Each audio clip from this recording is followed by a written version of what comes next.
Halo teman-teman semua, perkenalkan saya Namcaya Ramadhani dengan NIM 07011 2824 29146. Saya dari kelas L5 Indralaya. Jadi di sini saya akan menyampaikan materi terkait dengan hukum pajak. Selamat menyaksikan.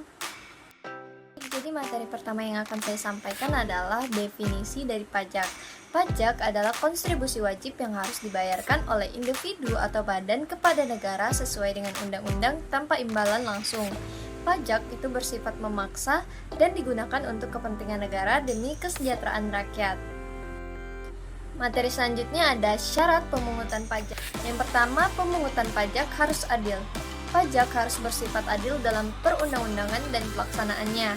Hak dan kewajiban wajib pajak itu harus diatur dengan jelas, dan pajak diterapkan kepada seluruh warga negara yang memenuhi syarat, serta sanksi bagi pelanggar pajak itu harus proporsional dengan pelanggarannya. Yang kedua, pajak tidak boleh mengganggu perekonomian. Pemungutan pajak tidak boleh merugikan masyarakat atau menghambat usaha kecil dan menengah. Yang ketiga, pemungutan pajak harus efisiensi. Biaya pemungutan pajak itu harus diperhitungkan agar tidak lebih tinggi dari pendapatan wajib pajak itu sendiri. Yang keempat, sistem pemungutan pajak itu harus sederhana. Sistem pajak yang sederhana dapat mempermudah perhitungan dan pembayaran pajak, meningkatkan kesadaran wajib pajak, serta mengurangi penghindaran pajak. Selanjutnya ada azas pemungutan pajak. Dalam pemungutan pajak itu terdapat 3 azas utama. Yang pertama, azas domisili. Pajak dikenakan pada individu atau badan yang berdomisili di suatu negara tanpa memperhitungkan asal penghasilannya. Yang kedua, azas sumber. Pajak dikenakan berdasarkan asal penghasilan tanpa memandang status kewarganegaraan penerimanya. Yang ketiga, azas kewarganegaraan.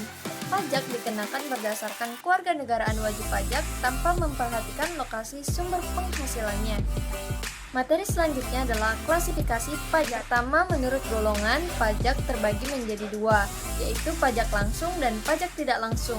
Pajak langsung itu dibebankan langsung kepada wajib pajak dan tidak dapat dialihkan seperti pajak penghasilan atau PPh.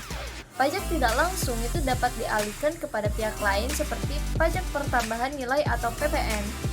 Yang kedua, menurut sifat itu ada pajak subjektif dan objektif. Pajak subjektif itu berdasarkan keadaan pribadi wajib pajak, contohnya pajak penghasilan.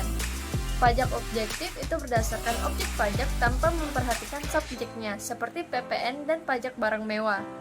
Yang ketiga, menurut pemungutannya itu ada pajak pusat dan pajak daerah. Pajak pusat itu dipungut oleh pemerintah pusat untuk kebutuhan negara seperti PPh, PPN, dan bea materai. Pajak daerah itu dipungut oleh pemerintah daerah untuk kebutuhan daerah seperti pajak reklam dan pajak hiburan. Selanjutnya ada cara pemungutan pajak.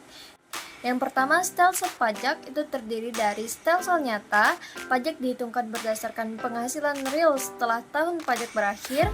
Stelsel anggapan, pajak ditetapkan berdasarkan perkiraan penghasilan tahun sebelumnya, dan stelsel campuran, perkiraan pajak awal disesuaikan dengan realisasi di akhir tahun. Yang kedua, sistem pemungutan pajak ada 3, yaitu Official Assessment System, pemerintah menetapkan pajak, wajib pajak bersifat pasif. Self-Assessment System, wajib pajak menghitung, membayar, dan melaporkan sendiri. Withholding System, yaitu pihak ketiga memotong dan menyetorkan pajak wajib pajak. Yang terakhir ada materi tentang tarif pajak.